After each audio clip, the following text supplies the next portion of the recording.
Are you listening? Damn. Roethlisberger to a wall in the end zone. His second touchdown. Yeah.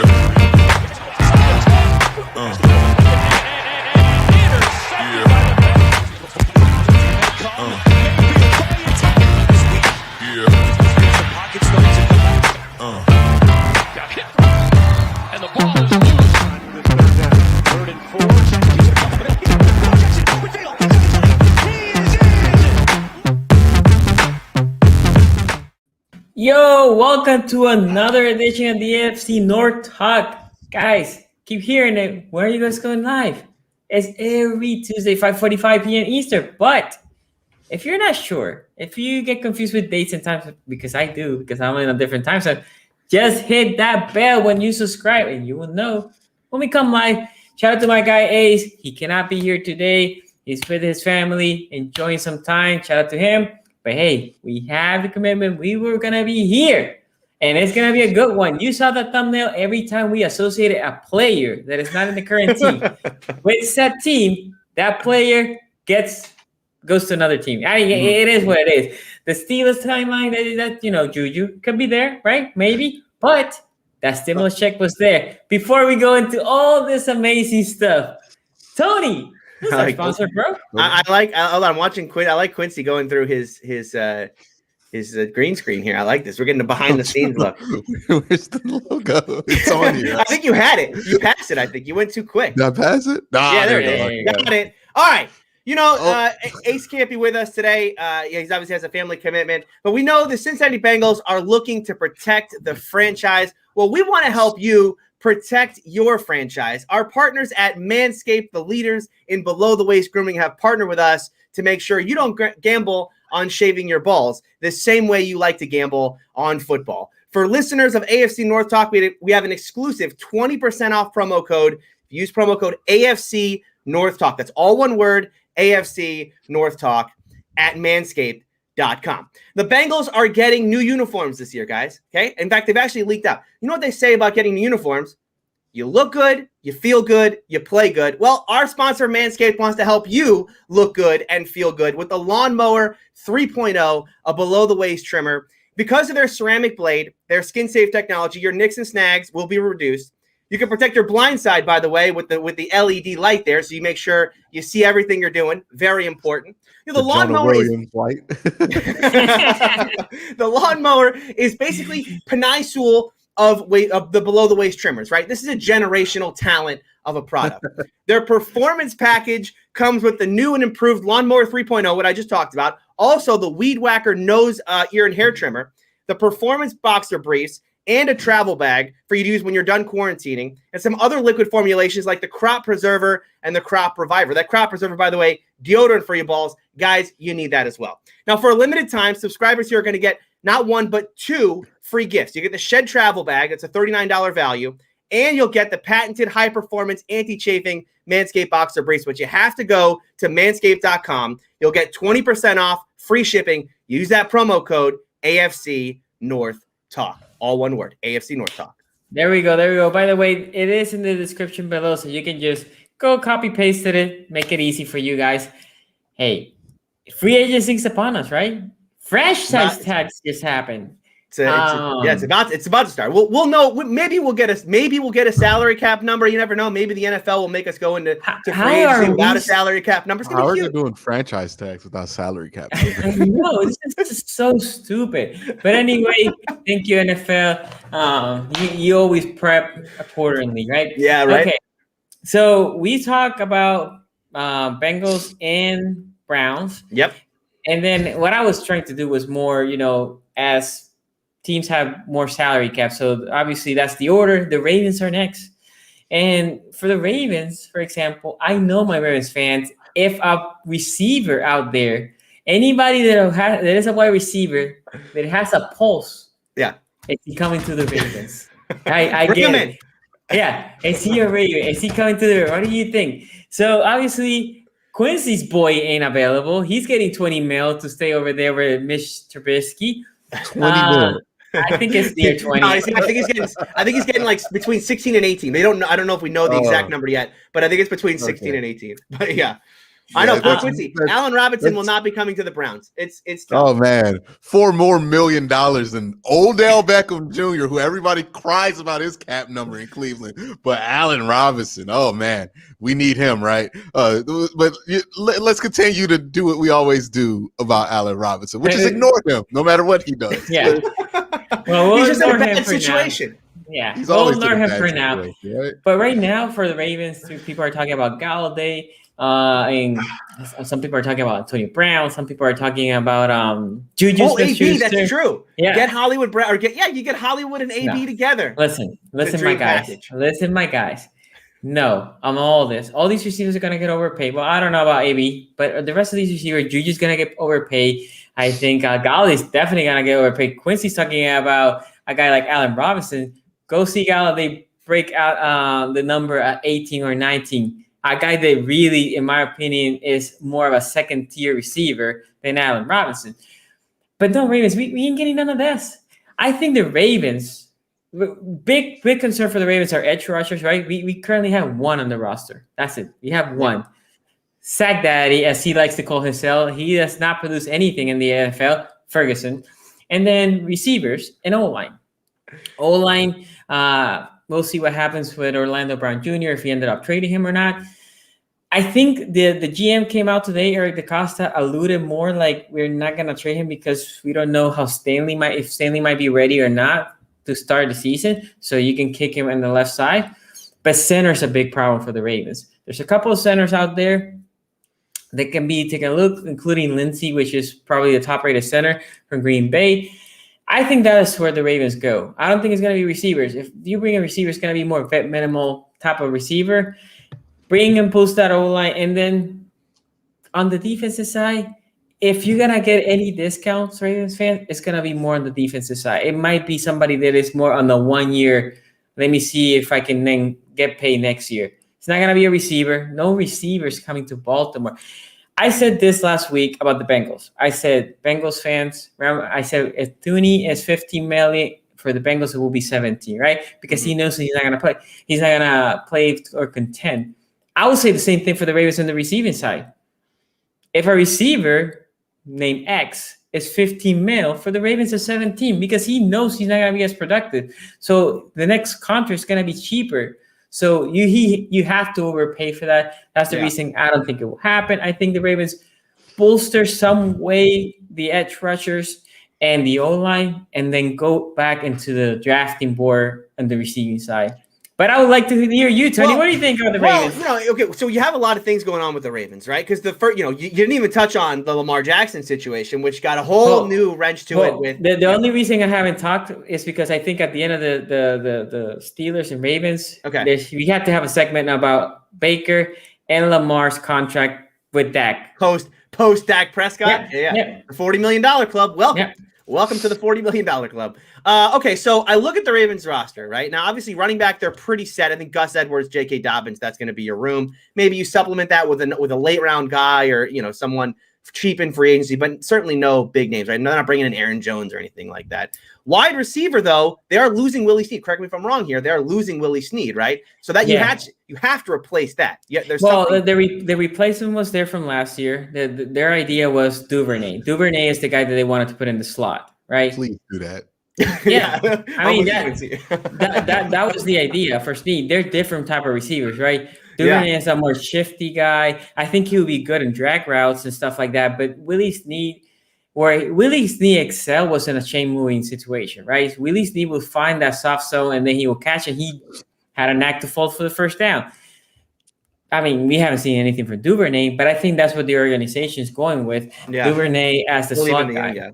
Yeah. Well, that's interesting. So you want to believe in the young guy there. I do think, though, you probably have to add another veteran in the room, right? Just because they haven't – look, the Ravens have a great front office, and they've done great things with trades and in free agency and the draft. They have not, though, done a great job of bringing in quality wide receivers into the organization, right? We think, Hollywood Brown was drafted early on to be a number one. He is, I think, at this point in his career, a number two. And then you go to, by the way, that's not their only receiving problem is that wide receiver. We've also talked about the fact that they probably need to bring in a second tight end, right? Because of the idea that trading, what was his name? I keep saying Hunter Henry. What was the Hurst?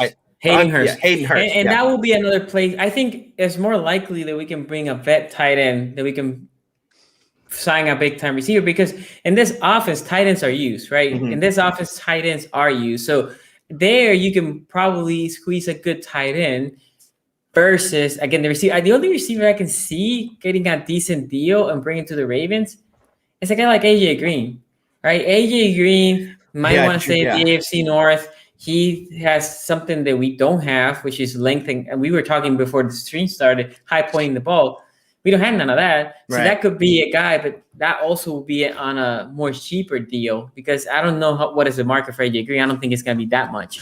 No. Well, I mean, it may be a little inflated just because of the idea that there aren't going to be that many guys hitting. Like, with no Allen Robinson, with no Chris Godwin, it's going to leave that top end very, very thin. And then, AJ Green, I think, is firmly in that second group. Another guy I think the Ravens might look at is a guy like Corey Davis, because he certainly got, the big stature that you want from a number one, even though he hasn't. Yeah, well, of course you're not going to want. Corey Davis hasn't produced anything, but I guess he did at the end of last season. He's a good number two. I think he's a good number two. AJ Brown elevates Corey Davis, but you cannot say Corey Davis here. You're my guy. I don't think that's his role. But the other thing for the Ravens is the interior of that offensive line, right? That's they still have to address that. I mean, center is a problem. Scorer is not going to be not that they want Scorer back, but Scorer is not going to be there. I think they have guard problem as well, and they're going to about to create a problem for themselves if they actually go through with this Orlando Brown trade, because now you need a right tackle as well, and we haven't even got to the defensive side of the ball, where, like you talked about, they need an edge rusher. I mean, they need, they wanted Yannick Ngakoue to be that guy. Didn't turn out to be. Maybe they can get him back. Certainly, this is a good class of edge, right? It's a good year to need an edge, because, I mean, every good edge is available. And, Von Miller's not on the market yet, but he very easily could be here in a couple days. So it's a good year to need an edge. But, when you look at the Ravens, like, they're not exactly swimming in cap space. They can probably clear some out via restructuring and the same void years that everybody else is doing.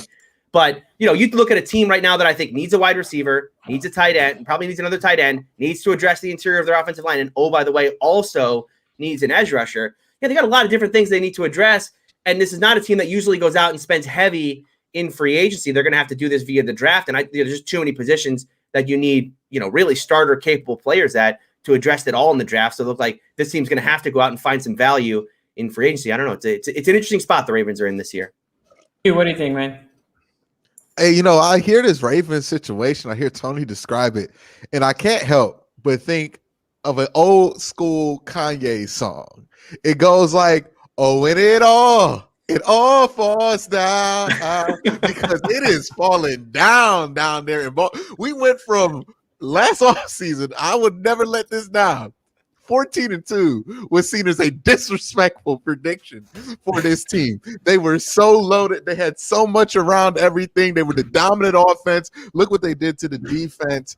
And just a year later, what are they going to do with the entire offensive line with Ronnie Stanley coming off of injury, right? Mm-hmm. There's not a single position on that offensive line that was dominant 2 years ago that is not a question mark this year. It's all a question. Like, Ronnie Stanley is not that much of a question mark, granted, but still, coming off of injury is a question mark. You have no idea if Orlando Brown's going to be there for this season. And then the middle, that's just a mess. That's been a mess for the Ravens. It's been an up and down kind of mess for them. Wide receiving, that's been what it is.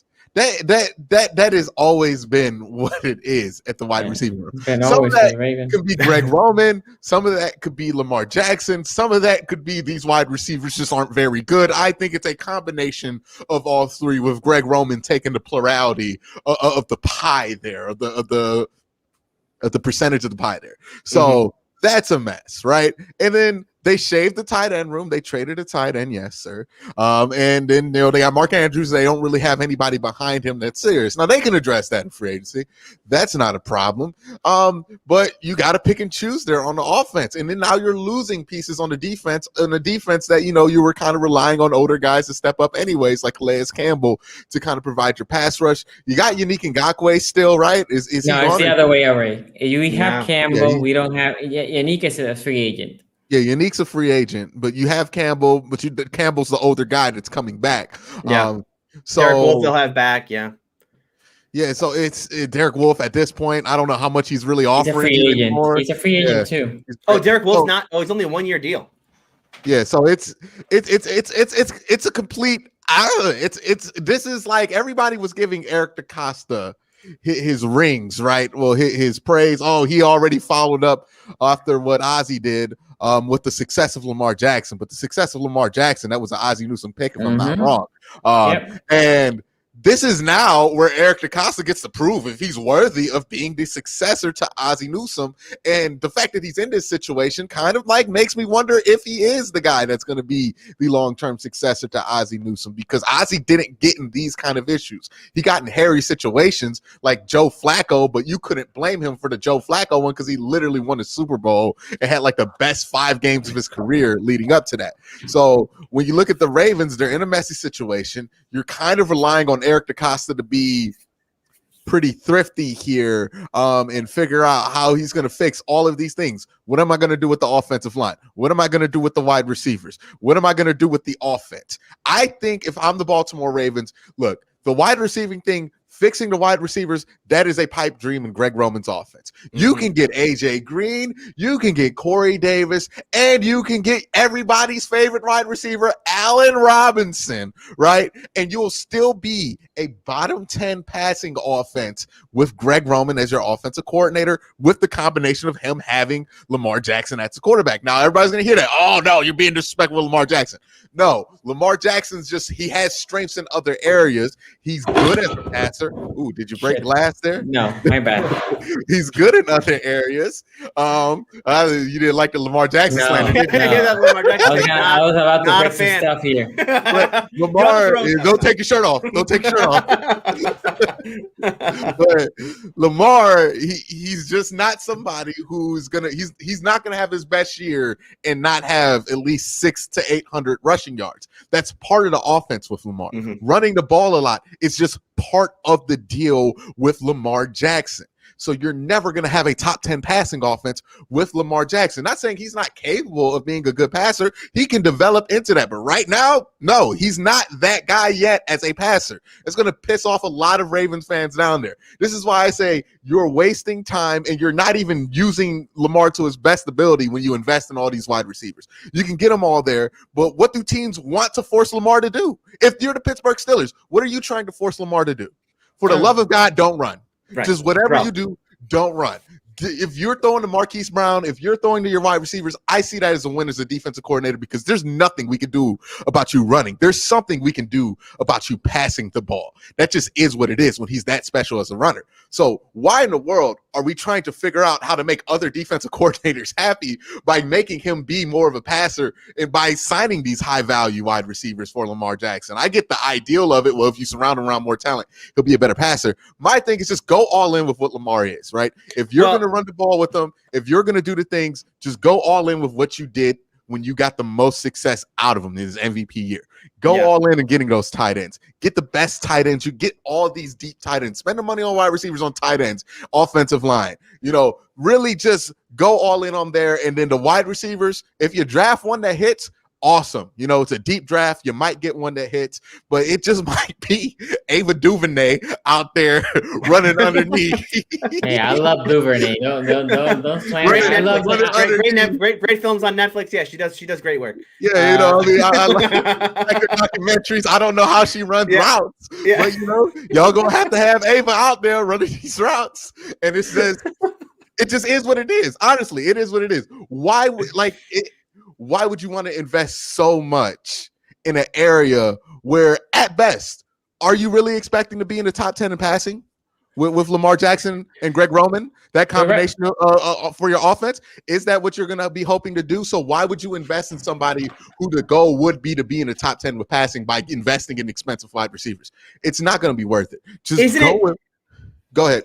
Oh, I was going to say, isn't the idea, though, that they've kind of we talked about this after they lost to the Bills, which is how far can they really go with this style, right? Have they reached kind of the peak of, okay. Yeah, they're the Milwaukee Bucks. And here's the problem with the Milwaukee Bucks. There's not much you could do about that. Well, you got to, but you don't just, the definition of insanity is doing the same thing over and over and expecting this is football, though. You don't have to win a 7-game series in football. You could just get lucky and win a game here. Something like what happened with the Pittsburgh Steelers can just happen. Like if you get the bye week, here's what I'm saying with the Ravens. Your best chance to win a Super Bowl is to play as little playoff games as possible, right? That's everybody's best formula. In the NFL, you have that route. You could play 3 playoff games and go to the Super Bowl. The Ravens can win a Super Bowl playing that kind of ball. It's just you don't want to have to keep playing these wild card rounds. Do everything that's possible to be the best regular season team you can. We saw that they have a formula to be the best regular season they can with how they play. Now, it runs into problems with the offseason, but with the NFL, look, sometimes you roll the dice and you get a lucky draw when it comes to the playoffs,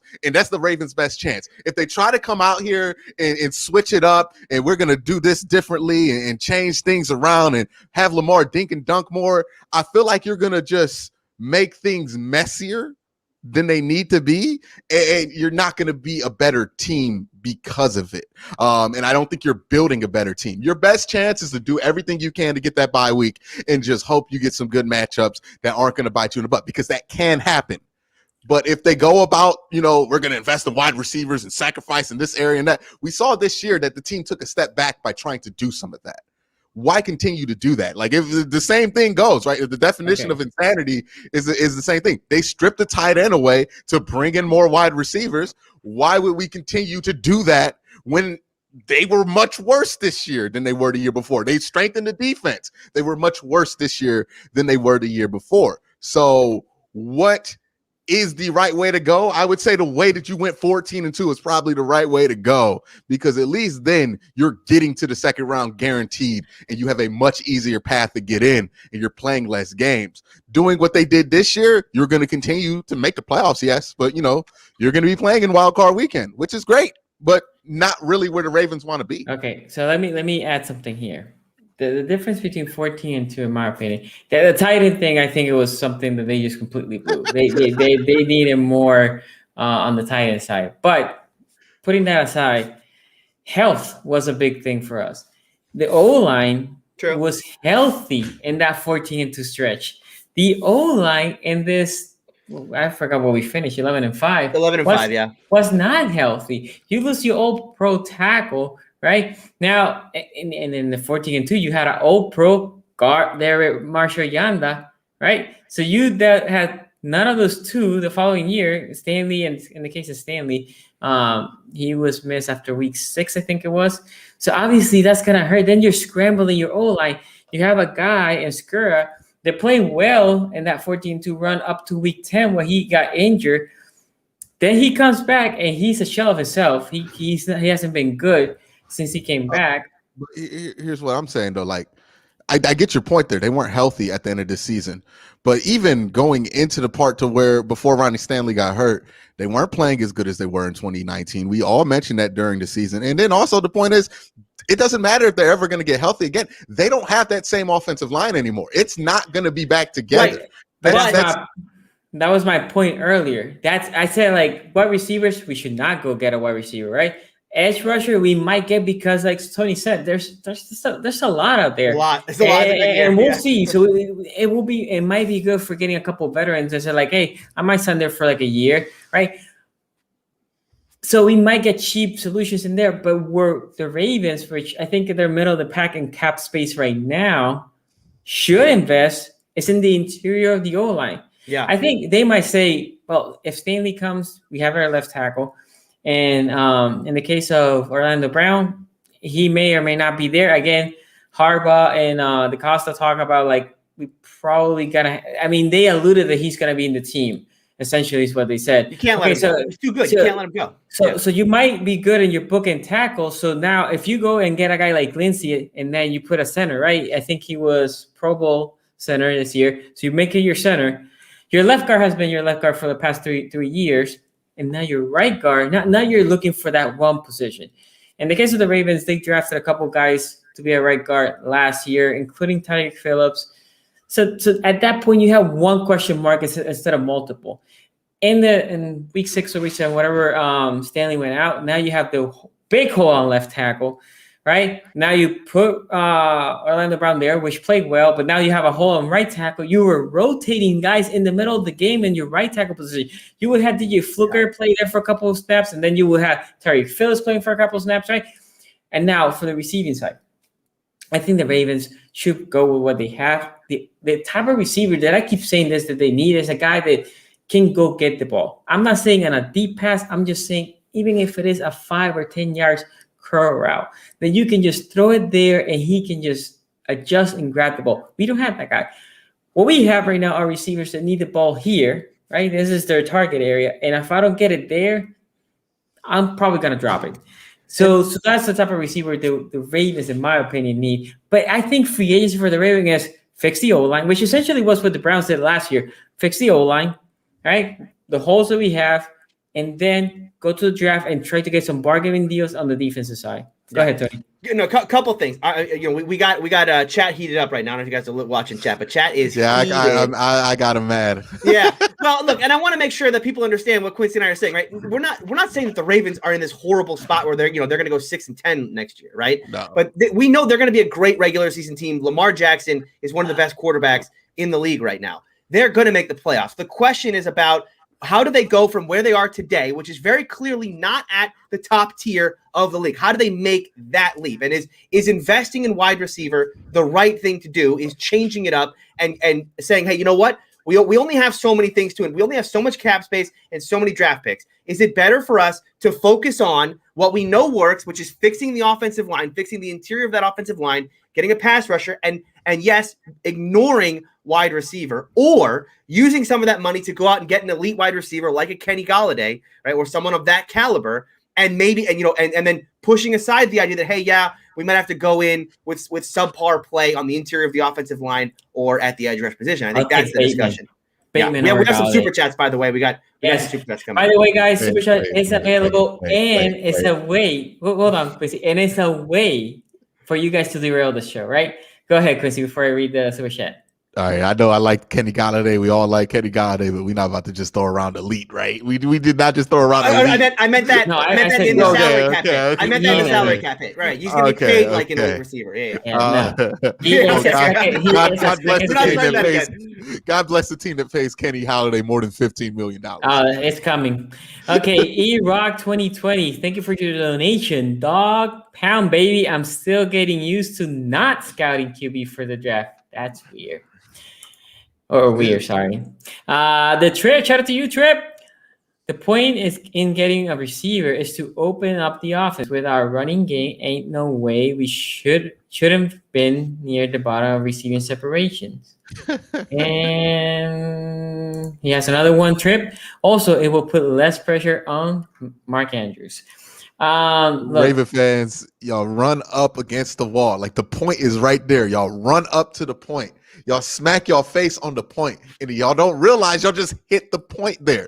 You have the most dominant rushing attack in football, and yet the offense, like these wide receivers cannot be that bad that everybody on the field is worried about what Lamar going to do with the ball, what J.K. Dobbins going to do with the ball, what Gus Edwards is going to do with the ball, and these wide receivers still can't get open.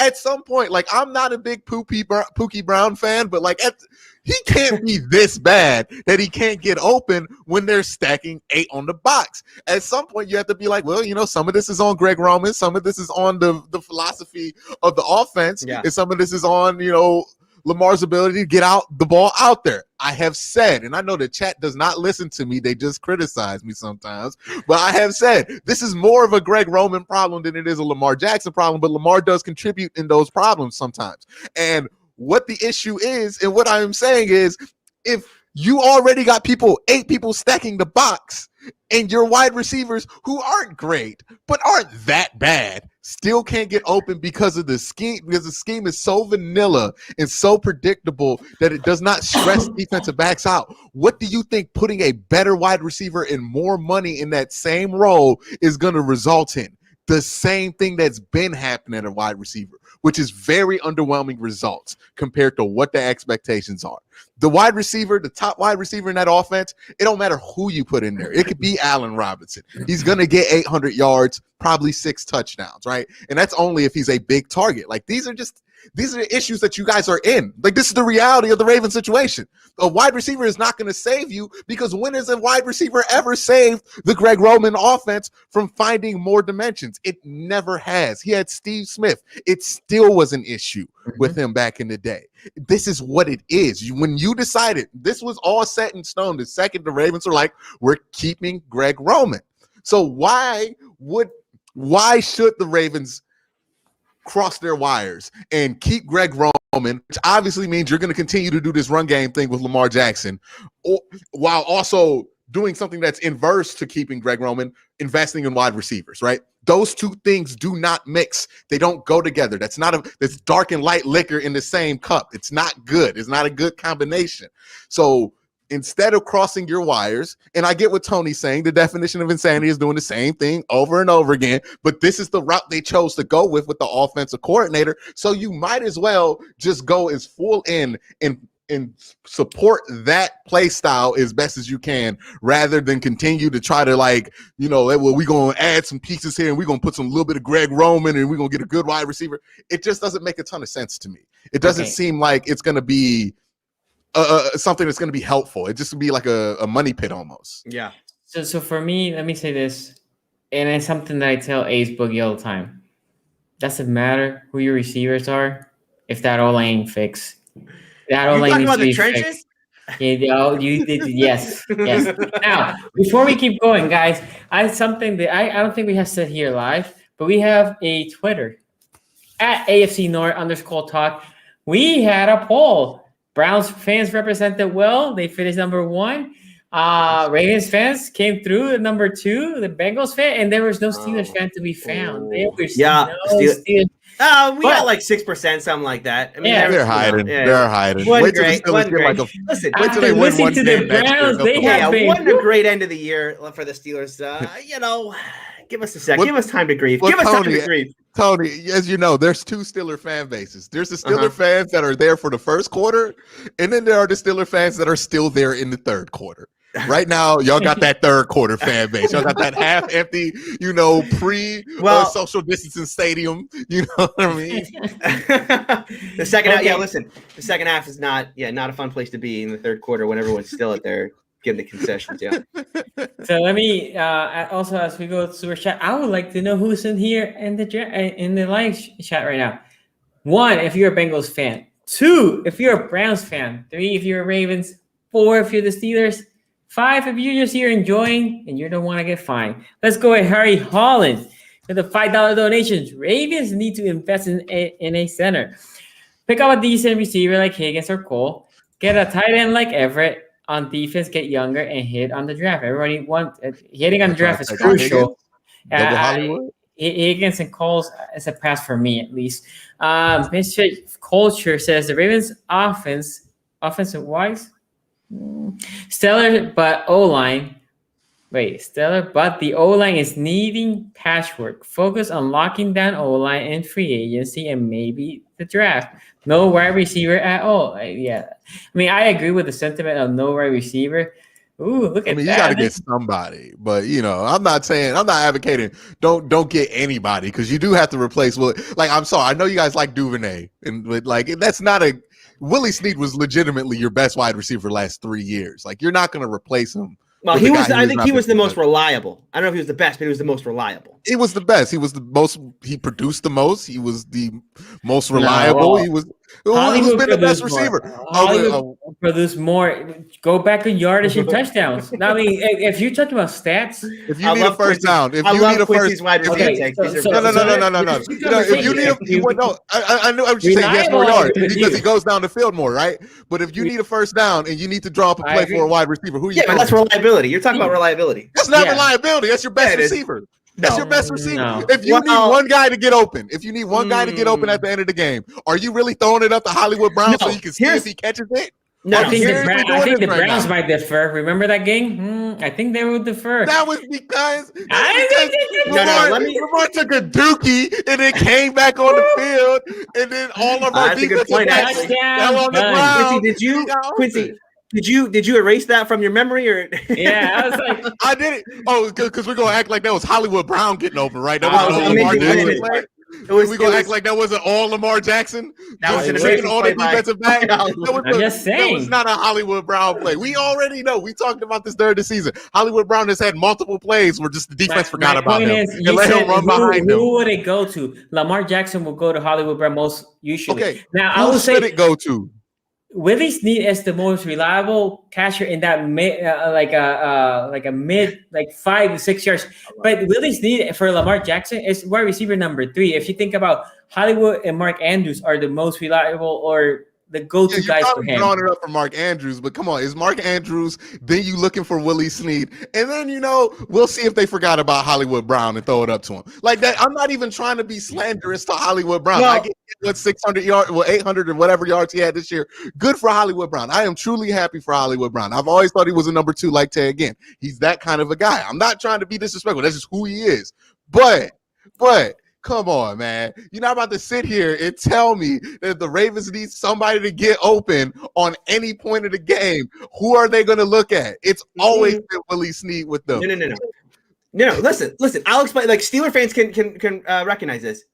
Hollywood Brown is like Mike Wallace, right? Mike Wallace was a very good receiver, but on 3rd and 5, if I need a first down, I'm probably not going to Mike Wallace. You would throw to Antonio Brown, and that's why you kept Antonio Brown when you had Mike Wallace and Antonio Brown, because you realized Antonio Brown was a better receiver because he's more reliable and usable. Well, okay, but what did Mike Wallace do outside of Pittsburgh? No. Okay, I'm not saying it, but was he the number 2 option? Was he the number 1 option? Yeah, well, okay, at times, yes, until Antonio took over. Except for when it was time to give the money, and they gave the money to Antonio Brown. My point exactly. Hold on. Here's the point. If you had Mike Wallace and Willie Snead on the same team, on 3rd and 5, you would throw to Willie Snead, but Mike Wallace is your best receiver. Yeah, right. I agree. That's the difference. Mike Wallace ever the best receiver on the Pittsburgh Steelers. What? Oh, there was like a year. No, there was like a year. That was 2010. Well, Hines Ward was still on the team, but he was very old. It was like 2010. I think would be that year. Let's move on because we're gonna keep in this conversation. Misfit Colster says, "I'm just here so I don't get fined." And same. The other one, I'm not over this, bro. We just compared Mike Wallace to Antonio Brown. Well, I know Antonio Brown we has been Mike a Wallace and problem. Hollywood Brown. Q. To be fair, the Steelers and Tony, you can fact check me here. The Steelers gave the same contract to both of them, the same offer. And Mike Wallace said, hell no, I'm going to go and test the free agent market. And Antonio Brown said, sure, I'm not that big yet. Let me get this money. Mike Wallace went out there, got more money. In the case of Antonio Brown, he stayed with the team, but the Steelers offered them both the same contract. Yeah. Then Antonio Brown, yes, Mike Wallace said no. It's a classic exactly. story, So the Steelers general manager thought they were at least the same, right? Yeah. Well, I think he was right. Who was the right choice? Well, AB was the right choice. But you're missing the point here. You're missing the point. We're not comparing Mike Wallace and Antonio Brown. We're comparing Willie Snead and Mike Wallace. You're comparing their roles, right? Yeah. I get what you're saying. I'm saying I hear what you guys are saying, right? I get your point is like Hollywood Brown, he's technically the X receiver, which is traditionally seen as the number 1. He goes down the field, he's a deep threat. I get you. But is he really your best receiver? He's your X receiver, but he's not your best receiver, because who is the person? Your best receiver is the person who you can rely on to get open consistently, right? That's the guy that's going to be your favorite target, that's going to be the most helpful to your offense, is the guy that can get open most often in your offense. I can't believe we're not making that the criteria to be the number 1 wide receiver on the team. Can be a talented wide guy. receiver who can get open the most, or at least be athletic enough to not be open, but make the most catches, or be able to. He's somebody you throw the ball up to, you have the utmost confidence in him making a play. That is not Hollywood Brown. That was more Willie Snead. It shouldn't be Willie Snead, granted. He really shouldn't be that for any team. But if you're going to tell me that the Baltimore Ravens, like, we're going to be like, hey, man, if we got to draw it up at the end of the game, we gonna make sure that we really trust that Hollywood Brown's going to get open and catch this. Right. That's definitely not. We're not saying that. We're not saying he's the X receiver. He's the X receiver. He's the X receiver. He's the X receiver, not the number 1 receiver. No, I know. I think it all depends on the situation. I think in those mid-range positions, Snead was fantastic, right? If it is a longer pass, you don't go to Snead. The reality is Snead was really good, finding a hole in the soft spot. That was his bread and butter. If somebody was playing him press, he ain't gonna get open. That's not Snead. Anyway, let's keep going. The room ain't getting open. At least he can get open. Like that, everybody else can't get open. All right, yeah, we gotta move on. We're gonna Okay, so last Rashad here says hot take, but if the Steelers can fix the O line and run game, they could go 10-6. Whoa, this is coming from our Browns fans. This is a good segue because we're gonna talk Steelers right now. That is hilarious. Tristan, we don't say that. It's very true. Very true, but we don't actually verbalize those thoughts. Wait. We don't verbalize those thoughts. Yo, we've gotten to the point to where a hot take is saying the Steelers could go 10-6. Yeah. Well, listen, a lot of if you polled the audience right now, I don't think you'd get many Steelers are going 10-6 in 2021. Damn. Like his hot take is like, yo, the Steelers fix everything that was wrong with that offense last year. No. They could win one less game than they did this year. Yeah. Well, they're going to lose some players. I mean, they're going to lose. There is going to be a slight exodus of talent. So, Tony, what do you think the Steelers should do this offseason other than being in the stimulus line for getting that check? I know we got to do the jokes about the salary cap. Look, the Steelers are cap compliant. We're done. It's over. The cap stuff is over for the Steelers. They did it, right? I mean, like this was a team that came in $25 million over the cap when we started here. They cut exactly 0 players, and they're now $3 million under the salary cap, and they still have more moves to do, right? They're still going to do the renegotiation with Stephon Tuitt. They're going to restructure his money around. They're going to clear about $4 million for that. They'll extend Steven Nelson. They'll clear another $4 million with that. They'll do David DeCastro, clear $4 million with that. Again, there's so many things that they can do. Once they got the Ben deal done, the Ben deal was the deal to get done. And by the way, Ben Roethlisberger took a $5 million pay cut, which I don't think a lot of people actually saw coming. What? Ben Roethlisberger took a $5 million pay cut as a part of this deal. Yeah, that's all he took. I was expecting he had to take a bigger pay cut, but no, because what they do is they add these void years now. You'll hear about this a lot during the offseason because it's going to be a big thing now. Levante David's new deal includes 3 void years. What this is years that you add to the end of a contract that you have no intention of the player ever actually playing.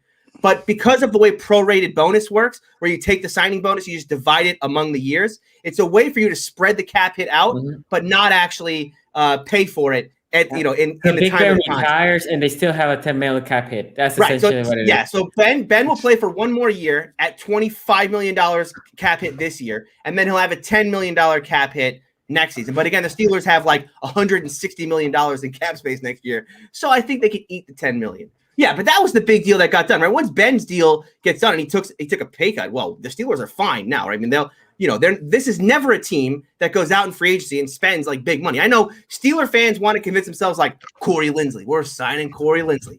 Corey Linsley was an all-pro center for the Green Bay Packers who made $8.5 million on his last deal. So he's going to make even more than that now, even at 30 years of age. So he's going to make, let's say, $10-11 million. The most money the Steelers have ever spent in free agency, average per year, in March or April, is to Steven Nelson, $8.5 million a year. That's the biggest contract they've ever given out to a free agent. So they would have to break the bank to bring in Corey Linsley, and they're just not going to do it. They're just not going to do it, right? We Steeler fans know what kind of players we're looking at, right? If you're thinking about a running back that's going to come into Pittsburgh, forget about Aaron Jones. That's not happening, right? Malcolm Brown from the Rams. Okay, that's a little more our style, right? Or you can get Pouncey, right? As much as Pouncey's retired. Both Pouncey. No, the other Pouncey. Both retired. They retired on the same day. Yeah, they retired on the same day. Right. The other running back, as much as it would hurt me, I think he could like make some sense from a salary perspective. Playoff Lenny might be a guy. That's right. Well, if the Steelers made the playoffs with playoff Lenny, good luck, NFL. Good luck. Centers, right? Centers that make sense for the Steelers. Is it going to be Corey Linsley? Alex no.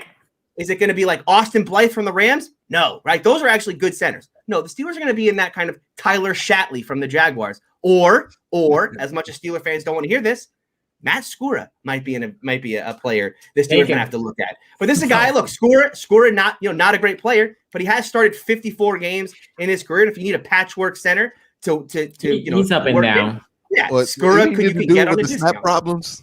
He's the dude with the snap problems. Yeah, which is funny because Pouncey at the end there, a little bit of snap problems. So you want to carry that over. You know what I mean? You don't want to lose progress. fits right in. No, but look, for the Steelers, free agency is boring for us. They don't sign it. The biggest free agent signing the Steelers ever had was Steven Nelson. Steven Nelson was a nobody on the Chiefs, right? Now, it just so happens he was a great signing. He's like the third best corner the Steelers have had in like the last 20 years, right? But at the time, he was like a nobody. The second biggest signing, Eric Ebron last season, $6 million a year, right? These are the caliber of players we can expect the Steelers to bring in. The biggest thing for the Steelers, I think, more than anything, is re-signing their own guys, right? Guys like Zach Banner, who Mike Tomlin said is going to be the answer at left tackle. He reportedly told Zach Banner that during his exit interview. So bring Banner back. That's a big deal, right? I think bringing guys back like Cam Sutton. Cam Sutton's going to be a big deal to bring back. Tyson Alualu, even though he's 31, 32 years old, the problem for the Steelers at the end of the year last year was that Tuitt and Hayward were beat because of the amount of snaps they have to play, and it's because they don't have a lot of good rotation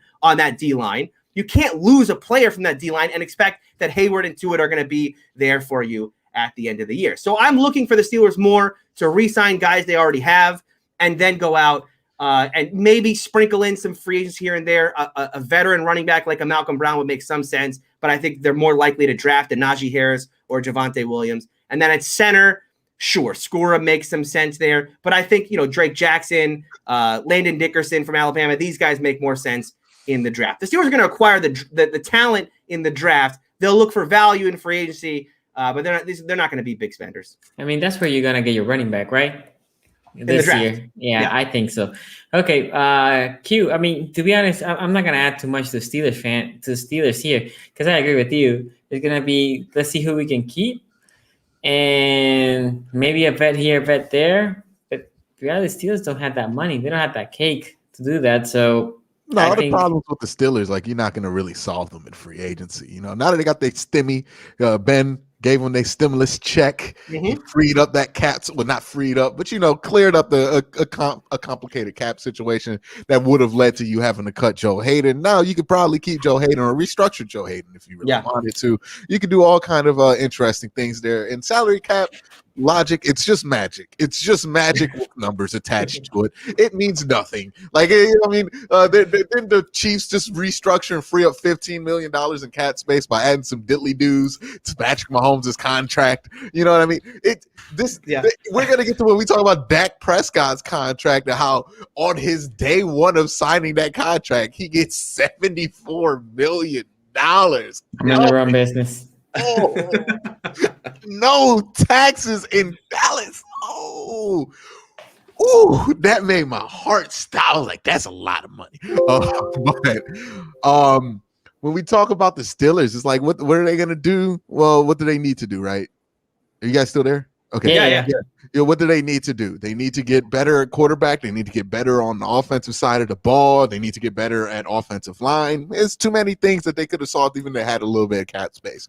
So you're probably just going to have to go young on some of these, draft some linemen, whatever you can do. You're not really trying to fix your offensive line in free agency is really tough. Even the Browns, like people talk about the Browns did it. We signed one tackle and drafted another tackle with a top 10 pick. You need to have that combination of like assets, a bad season when you should have been good, and money in free agency and a reason to do it in order to kind of just fix your offensive line like the Browns did. So that's going to be one issue.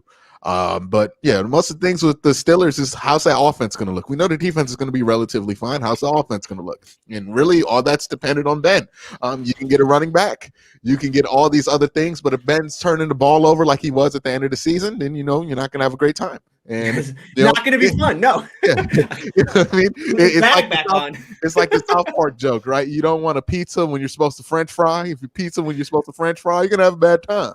So, you don't want to have a bad time. Ben's got a pizza when he's supposed to pizza and not French fry when he's supposed to pizza. And that's really the thing, right? You can get this running game fixed, sure. But you know what? Running games hate quarterbacks who turn the ball over. Ask Nick Chubb in 2019. Yeah. How much fun he had running the ball when Baker Mayfield was throwing 20 interceptions. That's what the Steelers have to worry about, right? Is Ben going to turn the ball over a ton? Is he going to be first half man, or is he going to be second half man, or am I going to have to live with both? And that is the $1 million question. And the Steelers couldn't do anything in the offseason to fix that.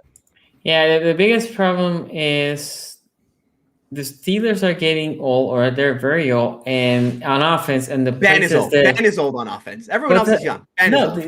is the O-line young? Because I don't Well, think yeah, the now O-line it is. Now it is because they, Pouncey retired. It's only David DeCastro, Okay, right? The so rest of it's- it is the rest Well, of it is a bunch of young dudes. Villanueva's not young, or He is he? gone. He gone. Oh, he gone too. Oh man, Yeah. so yeah, you had no O-line. I'm sorry, I stand No, corrected. Zach You had Banner no is the answer. Sonny, Zach Banner is the answer at left tackle. Okay, you go for that. Okay, so let's segue here Quarterback, with too. Hey man, don't worry. You're gonna be starting at left tackle next year. Like, don't work hard to get this spot. You're gonna get it right there. You please come back because we need you healthy. So the big thing now, let's talk about this. Dak Prescott, as Quincy was talking about, getting that signing, big contract, 4 years, 160 mil, and then he has the 2 years deferred money, as Tony was alluding to, or option years. I forgot what they call, but anyway, it's essentially the same thing the Steelers did with Big Ben. And that put a monkey wrench, because I remember Quincy talking about, well, Baker's going to be in the 30 mil range, right? And I said, I knew Lamar was going to be 40 plus, but now for sure he's going to be in the 40 plus. Baker and Lamar, at this point, at minimal, that conversation starts with 40, right? Quincy, Well, would you agree? It depends on what your perspective of Dak Prescott was coming into this. I'm really not surprised Dak Prescott got that money, because Deshaun Watson got that money last year, and I think those players are pretty much like on the same level. I actually think Dak Prescott's better and more proven than Deshaun Watson has been. But that's just me. It's not a real popular opinion out there about those quarterbacks. But if you look at his last healthy year, he was a top 5 quarterback. This is something that's been true about Dak Prescott. So the fact that he's getting top 5 money, it's exactly what he should have gotten. I mean, I know people like for whatever reason, Dak has been heavily discounted, maybe because he's a 4th round pick, or for whatever reason it is. People look at don't do that with Wilson, right? Like, yeah, well, it's weird, right? We do this with some guys, we do this with not, and it seems to be at random. But we look at Dak, and people tend to look at him as if he's like on Kirk Cousins level, or is he bottom top 10 guy? This is somebody who's consistently been top 10, top 5, top 5. Yeah. He's going to get $40 million. My thing with Lamar and Baker Mayfield is that you have to have that Lamar is going to have that case. He won the MVP. That's always going to give him the case. Baker Mayfield, look, I love Baker Mayfield. He's been top 10 twice in PFF grades, but we know that he's put together probably one season you can argue he was a top 10 quarterback, which is his last season, when the touchdown to interception ratio, because he was still second in interceptions his rookie year. And, hasn't really been finished in the top 5. So if you're Baker Mayfield's agent, you can't walk in there and be like, well, Dak got $41 million, because you really don't got the argument to make no 41 unless he finishes top 5 at the end of the season next year. My thing with these young quarterbacks, and what we're going to start seeing, is that if they can't get that $41 million, they're going to start riding that franchise tag. Now, I get other positions don't want to be franchise tag, but this is something that quarterbacks will want to, because yes, that first year is a guaranteed $31 million. If you average up the top 5, it's probably going to go up with the Dak deal, when the Dak and Deshaun and Patrick Mahomes deals, when all those deals have to hit, that's going to go up tremendously. So it's going to go up. So if you're a young quarterback and you're not sure if your team is going to want to give you that kind of money, but they're going to want to keep you. That's what Baker Mayfield's situation is. In Lamar Jackson's situation is, what we're going to see is these guys playing out the cap. Playing out the franchise tag. They'll be fine with being franchise tag because they know they ain't going nowhere. Franchise tag me. We'll see what's going to come up next year in the offseason. If you don't want to do that, the price is going to go up with the franchise tag anyway, which brings it into like the 150% or something. Yeah, like 150. If you do it back to back, you can't do that. Where it gets extremely expensive. So if you take that franchise tag as the quarterback, you end up having all of the leverage the next season, especially in your situation where your team wants you, like Baker and Lamar is. What it is opportune for both the Browns and the Ravens not to allow to happen is for them to play it out to the franchise tag, because that's where you can end up getting Joe Flacco'd, right? Where you're like, especially with the Browns, right? Where you're like, I don't know if I want to pay Baker $45 million a year, but maybe Baker, that's the year he wins the Super Bowl or whatever it is. You know what I mean? Now you got to give that money to him. Now you're going to be stuck in that. So it is opportune for these teams to try to figure this out now, because the play for these quarterbacks is going to be, let me get franchise tagged and let's see if you're trying to do that 150% thing or if you're just going to give me my money. And that's what Dak did. You going to give me my money or you going to tag me again? Because you're not going to let me walk. That's what you're not going to do. Right. And he got his money. He got $75 million up front, which, hey, I want to know who Dak's agent is, because that is the best agent of all time. Dak broke his leg in 19 places this season, and he still got $75 million on day one. Can you imagine what that direct deposit is like? I couldn't imagine what it's like. Put it on GameStop. When that check hits, entire net worth of about 3 small businesses just hits your bank account for year one of that contract. Congratulations to Dak and Jerry Jones. Really, this is the part that people aren't talking about, that they got really tied, where that leverage kind of screwed them over, where Dak having the leverage screwed them over. This is a shorter deal than the Patrick Mahomes and the Deshaun Watson deal, right? So Dak's going to be pretty young when he comes up to hit this next lick on them. And they cannot franchise him. That's part of the deal. It because he already ran the tag up. So these quarterbacks are going to be like, yeah, you don't want to get that extension done? I'm fine with that.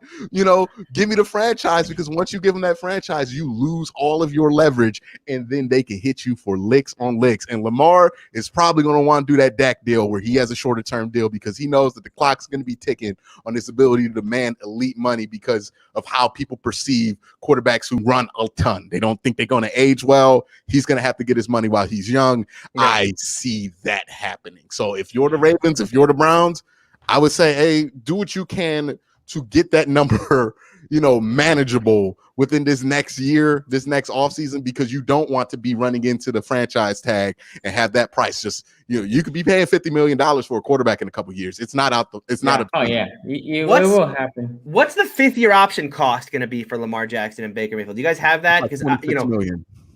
What's that? It's like 26 million. 26. Okay. But not for Lamar. Well, not for Lamar. Lamar is, because Baker's the first pick of the draft. So he's going to be 26. Lamar's probably going to be about like 15. Yeah, that's what I think. Yeah, about 10 15, to 15. 16. Yeah. That's not bad. Okay. That's not bad. So I think I disagree with. I agree with most of your points. I disagree with the point that I think Baker goes in and says a minimum 40. I mean, for Baker, that's going to be the starting conversation. And you may say, well, he is not as accomplished as Dak. He could go in and start with that. I would encourage him to start with that. You always want to start in a negotiation with somewhere you're not going to get, right? And $40 million is a good starting point for Baker. My point is, I think he will get 40. Okay, let me rephrase this. I think Baker at this point is at minimum 40, unless next year he has a down year. I'm not saying he's worth it, Tony. I don't think Dak was worth 40 either.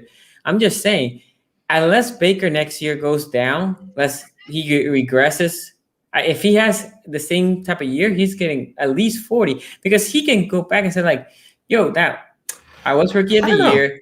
If the Browns make the playoffs, okay, whatever. No, take on the 1 year. You're right. But if the Browns go back to back to the playoffs, let's say if the Browns win the division or not, right? But if they go back to the playoffs, if one playoff games, right? I have been turning this franchise around, and the going rate is 40. That dude that we don't know if he's going back to being the same guy, as you said, broke this leg, got 40. I'm healthy, at minimum 40. I'm telling you, Baker and Lamar is going to get 40 plus the same, right? My question Lamar's going to get 45 plus. I think Lamar breaks because he won that MVP. But my question is like, well, who other than the Browns are like who else do you think is going to be willing to pay $40 million like for Baker Mayfield? That's the real question. Like, I think he can get 30 on the open market. He can maybe get 35 if he has a couple of teams interested. But I don't know if he's going to get $40 to $45 million on the open market. Like, do you think Dak was going to get 40 in the open market? Yeah, Dak would. A lot of teams think Dak is a top 5 guys, with that injury? You can't. This is strange, right? You can't compare quarterbacks going in the open market. We never see it, right? We've never seen a quarterback legit go on the open. I think if Dak went on the open market, he might have got 50, because those guys never go on the market. And that was going to be my point with Baker. Kirk Cousins Middle of a pack quarterback. Agree? Everybody's agree with Kirk Cousins, middle of a pack quarterback? I would put him a little above the middle of the pack at Okay, the time he signed the contract. 12 to 14, that range, right? Yeah, So he went in and broke the money record, right? He went over 30. Nobody was over 30. No, I think it was 25-ish where we were. And Kirk Cousins went over 30. But Baker think Mayfield. about- Matt Ryan had broken 30 that. before that. But yeah, Yeah, but your think point's about taken. what the market was like before that, where not a lot of these teams had young quarterbacks. Look at the years after that, the amount of young quarterbacks that have entered the league that are at least usable to very good in the NFL, and that has just changed the amount of teams willing to bid. When Kirk Cousins went in free agency, there were like 5 teams willing to bid for him, so he had all the leverage in the world.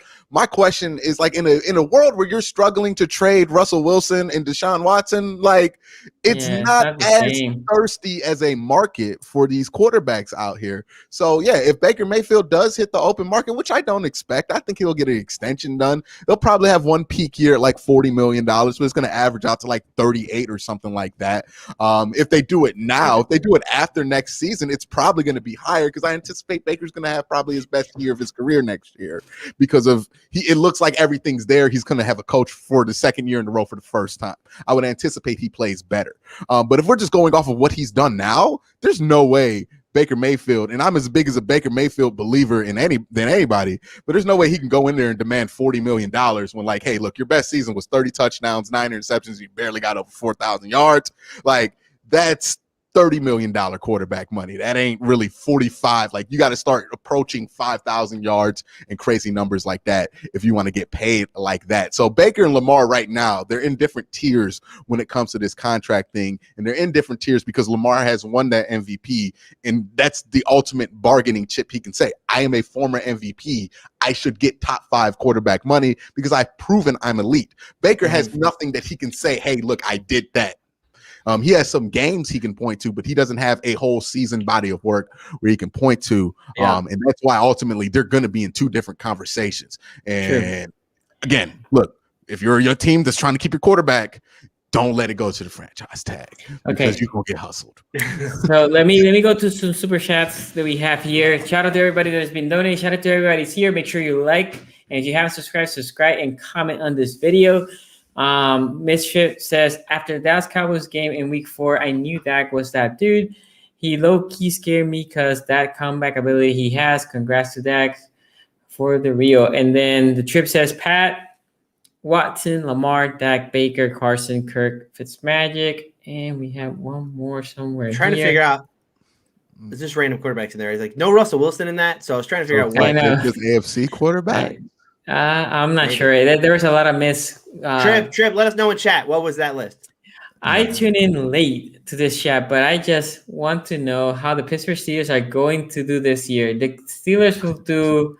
I think they're gonna be third, but we have a whole offseason to discuss that. In the words of Larry David, I think they'll be pretty good. Oh, you're talking yourself into it, Tony. We'll see. Well, I think a lot of the problems in the offense at the end of last season had to do with the one-dimensional nature of the you guys know how much I didn't like Randy Fichtner at the end there. So I think the Steelers got rid of what they needed to, which was they needed to change offensively and not be a one strike only offense, which is all we can do is throw the ball.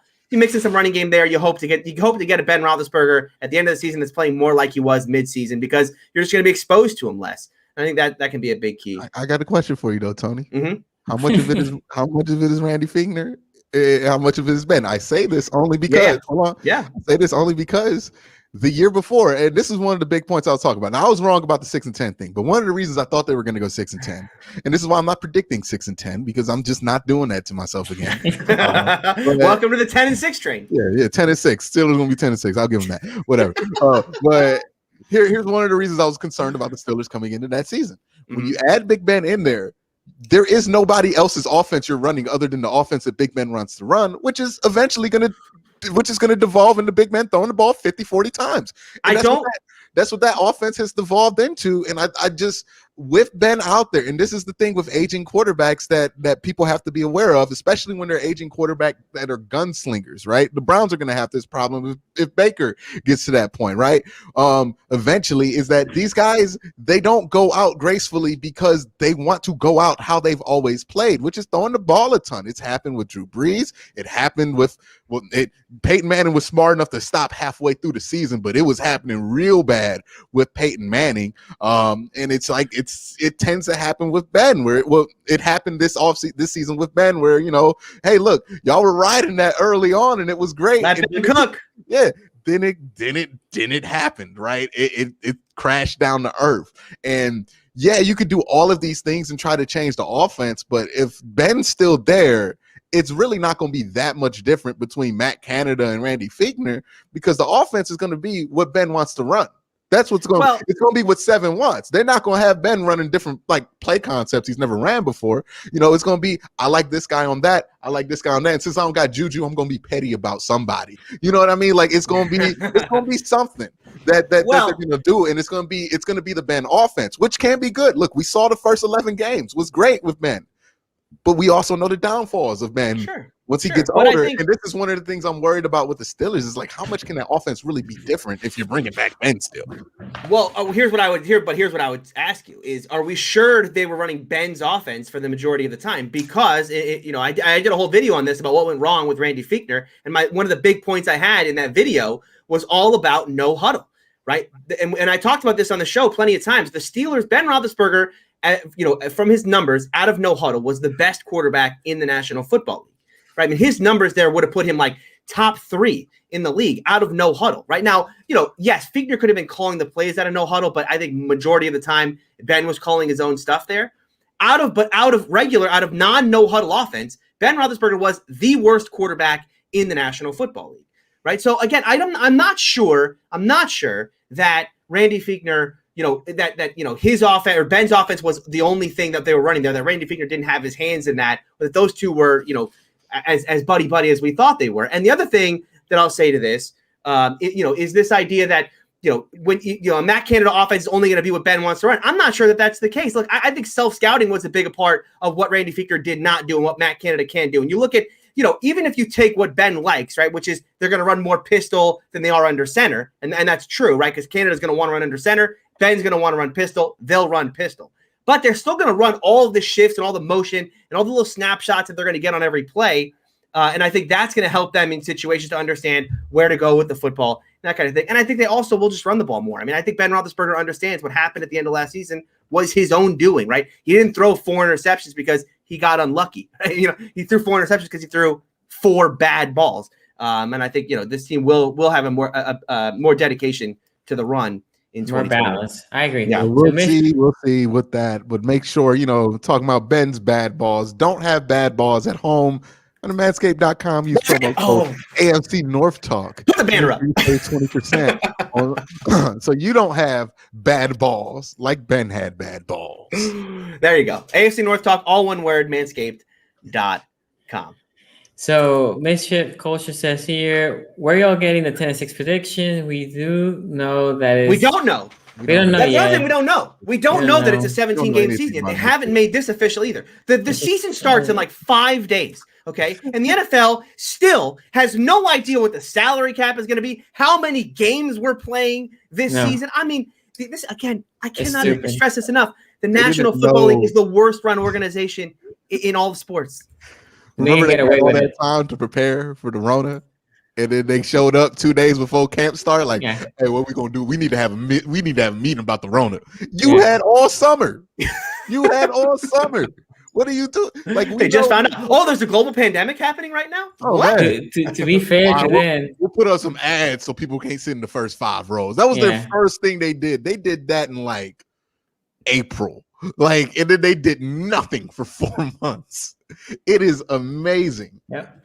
So last thing I want to say about the Baker and Lamar contract is that we deviated a little bit. I think both of these teams will be great if they can extend them now. So they pick up the 5th-year option. That should happen in the near future. I think in some way this summer, I think is when they're supposed to pick up that 5th-year option.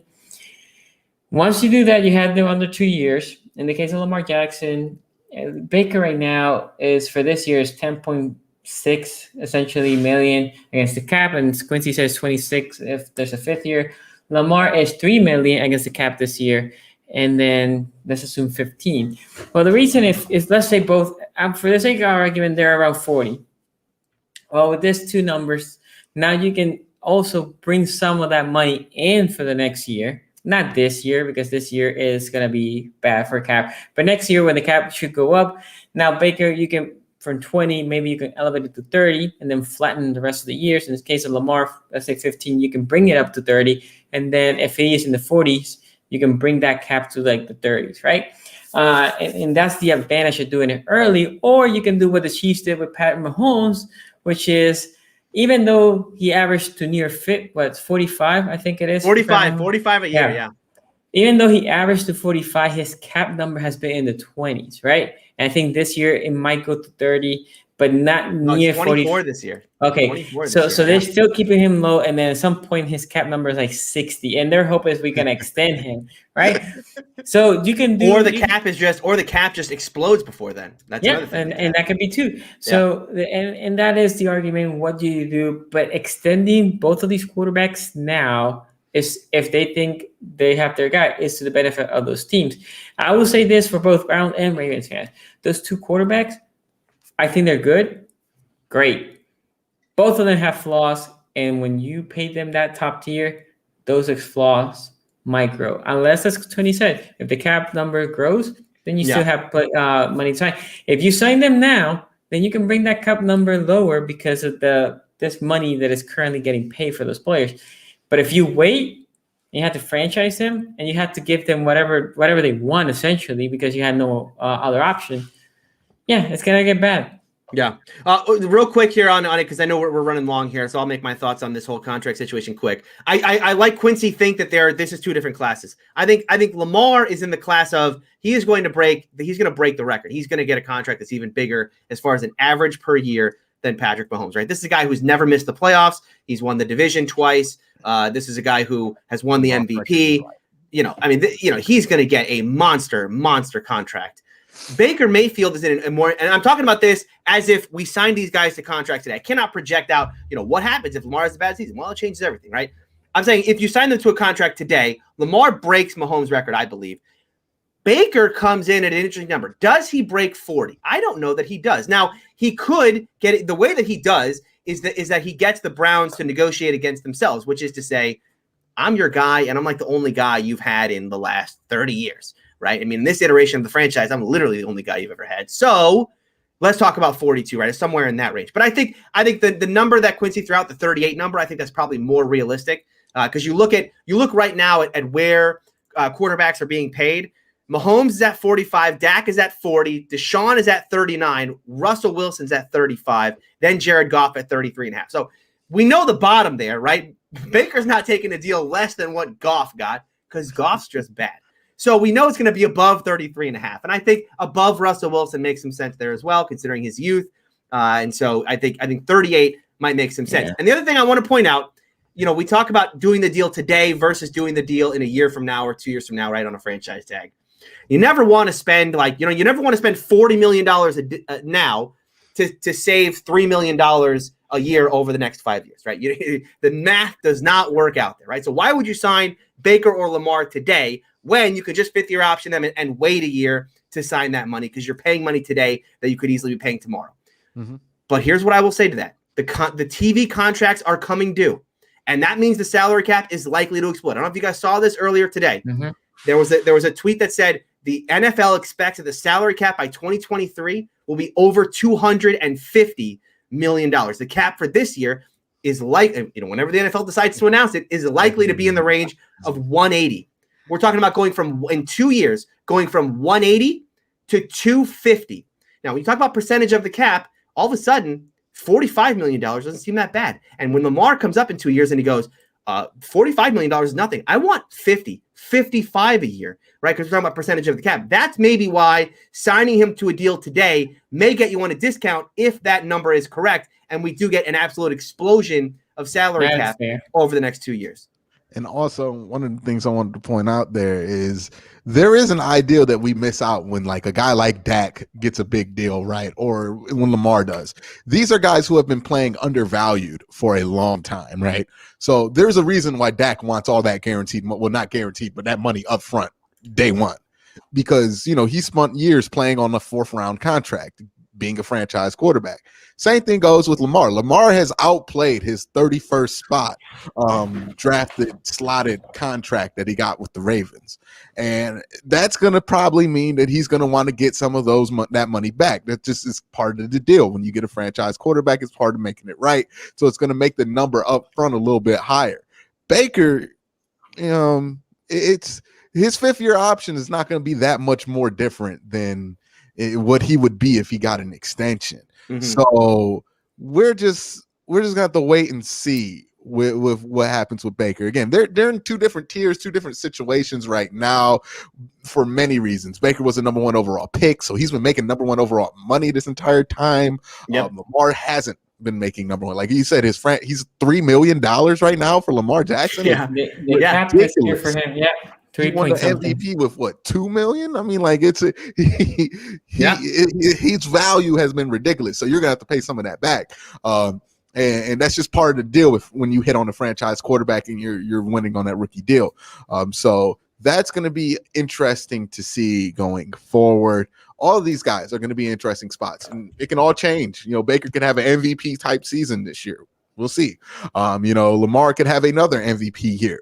Big Ben could throw under 15 interceptions. You know what I mean? Like he could go out pretty decently. You know what I mean? Like, gracefully. Maybe the Steelers can finish, 11-5 again. You know what I mean? Like there are dreams and goals here. So it's gonna. I'll take 10-6. Honestly, I'll take 10-6. Fine. You don't have to 10-6. You don't need. They're not gonna get past the first round. Like, but they're gonna get 10-6. He's gonna listen. Here's the thing: 10-6, and all they gotta do is beat the Browns in the playoffs. He goes out riding out into the sunset. He can actually, if they beat the Browns in the wild card round, he could retire right there. I don't care. That's it. That's all I need to say. That's it. Yeah. On the spot. Well, yeah. Mason and Haskins will finish it out for you. Ex Drew Brees about how riding out the sunset has went for him. Yeah, that's what we're all worried about. Brady and win the Super Bowl and ride out the sunset. Nah, you weren't. You're gonna have the worst game of your career. Yeah. At some point this offseason, I need to do a video about the idea of Ben getting benched, but I know the amount of hate mail I'm gonna get for that video is gonna be. He doesn't deserve to get benched. You look at the way he played. You look at the way he played down the stretch. If he starts, if that doesn't get any better, season, Mason Rudolph is the future. That'd be interesting. Could happen. I'm not saying it will happen. I'm saying it could happen. By the way, guys, so the chat sometimes, we let the chat goes, but remember there's a line. There's things that we're not gonna tolerate. So if you're in that range, you will get timeout. You can get banned. Yeah, we'll lay out some bans too. I mean, if people are going too far with this stuff, it's very easy for us to ban you. So keep it clean.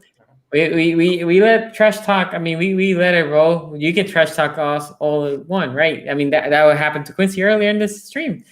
Anyway, but there will be stuff that will not be permanent. So make sure you don't cross the lines.